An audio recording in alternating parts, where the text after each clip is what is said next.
Hello everyone, welcome back to another recipe. In this video I'm going to be showing you how to fry plantains. If you want to achieve that nice crunchy plantain which is not soft and soggy, please watch this video and I hope you enjoyed, and I'll see you in my next one.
As you can see, our plantains are ready, nice and crispy. They're not soggy, and that's because I fried them in hot oil.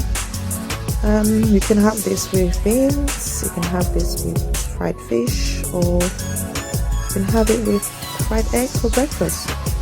So thank you so much for watching. Please don't forget to like and subscribe, and stay tuned for more videos. See you next time. Bye.